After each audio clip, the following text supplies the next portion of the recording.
C'était peut-être pas une bonne idée ce tournoi du meilleur club, non, puisque ça se tire à balles réelles. Là, je vois dans les commentaires du post sondage que j'ai mis dans l'onglet communauté. En particulier aujourd'hui, puisqu'on est sur deux clubs français, PSG, OL. Il y a eu débat dans les commentaires, mais pas en termes de vote. Visiblement, le PSG poursuit l'aventure. Deuxième quart de finale aujourd'hui, Barça ou Bayern. Rendez-vous évidemment encore une fois dans l'onglet communauté. L'équipe, j'espère que vous allez bien. On se retrouve aujourd'hui pour un nouvel épisode de la série Mercato. Plus on avance, plus c'est intéressant, logique, tu vas me dire. Même si c'est vrai, fallait s'en douter après la crise sanitaire, c'est une crise économique qui frappe les grands clubs. Tous les clubs finalement. Normalement, je dis bien normalement, on n'aura pas de coût à 220 millions d'euros. Moi je dis ça puisqu'avec les clubs anglais tout est possible. On le voit avec Chelsea là qui est déjà en train de faire fort. Et c'est pas fini d'ailleurs. J'espère quand même que pour certains clubs français, il y aura de beaucoup de réalisés. Je parle pour Marseille, Lyon par exemple. On va parler un petit peu de tout ça en globalité dans cette vidéo. L'équipe, je compte sur vous pour être aussi présent que vous l'avez été sur les précédents épisodes. On va essayer d'atteindre la barre des 4000 likes avant minuit ce soir. Je remercie évidemment tous ceux qui vont contribuer.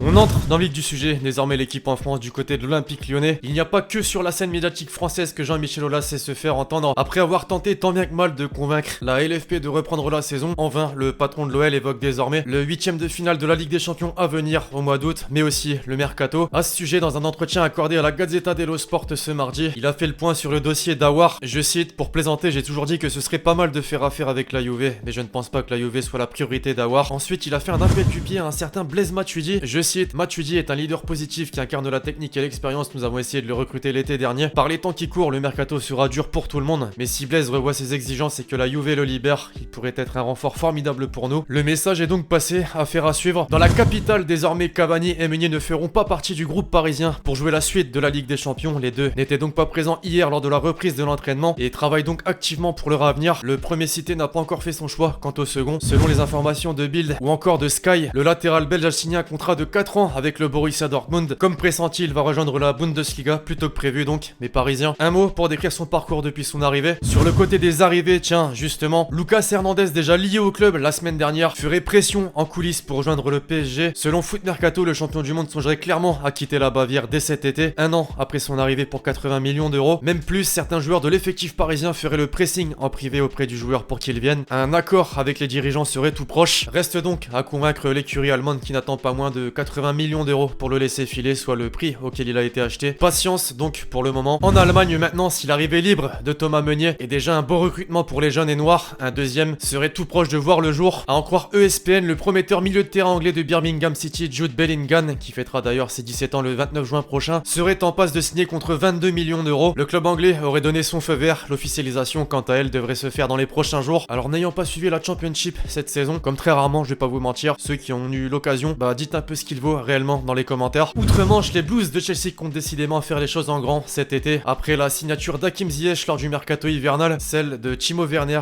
dernièrement, le prochain sur la liste pourrait bien être Kai Havertz. Après la signature du buteur international allemand qui évolue au RB Leipzig, un internaute a demandé sous le tweet officiel d'annoncer le transfert du jeune milieu offensif de 21 ans. Rien de surprenant, vous allez me dire, sauf que le joueur lui-même a liké ce message et donne peut-être un indice énorme sur son avenir. On le sait, maintenant le repentir s'intéresse à lui. Il est clairement l'un des joueurs les plus décisifs de la Bundesliga en 2020 et donc il va falloir faire vite. Avec tous ces renforts dans le secteur offensif, Chelsea a clairement de quoi faire pour la saison prochaine et pourtant, à en croire le quotidien catalan Sport, les dirigeants du club londonien rêveraient de signer un certain Cristiano Ronaldo pour une somme incroyable de 120 millions d'euros cet été. Le média informe d'un intérêt dingue pour la star portugaise. Pire, son agent Jorge Mendes serait même totalement disposé à renvoyer son élément en première ligue, sachant que dernièrement un journaliste italien a fait part de cette information selon laquelle le quatuple Ballon d'Or quitterait la Juventus cet été. On a une deuxième piste, alors l'équipe, vous seriez pour son retour en première ligue qu'il a quitté depuis son départ de Manchester United en 2009. Certains s'en souviennent peut-être, dès le mois d'avril, un certain Miralem Pjanic faisait l'objet de rumeurs l'envoyant au Barça. Plusieurs échanges étaient évoqués pour satisfaire les deux parties. Rien n'avait abouti jusque-là. Aujourd'hui, selon la Repubblica, c'est quasiment fait. Le média italien a annoncé hier un accord entre le Barça et la Juventus pour un échange entre Miralem Pjanic et Arthur. Pas d'indemnité supplémentaire pour le club catalan. En revanche, les Bianconeri devront verser une indemnité de 10 millions d'euros. Alors c'est un bon coup, d'après vous? Et puis c'est désormais officiel, l'ancien gardien des Pays-Bas, Marten Stekelenburg, effectue son grand retour à l'Ajax. Ce lundi, le club a annoncé un contrat d'1 an à partir du 1er août. Il quittera donc Everton cet été. Sans club depuis son départ de Caen il y a 2 ans, Patrice Garand reprend du service. Il s'est engagé pour 2 saisons avec Toulouse et aura pour mission de faire remonter le club en première division. Morgan Schneiderlin va bel et bien rejoindre l'OGC Nice dès l'ouverture du mercato estival international et la validation des instances. Dans un communiqué, le club a annoncé un accord de principe pour un transfert entre 2 et 4 millions d'euros, moins cher donc que ce qui avait été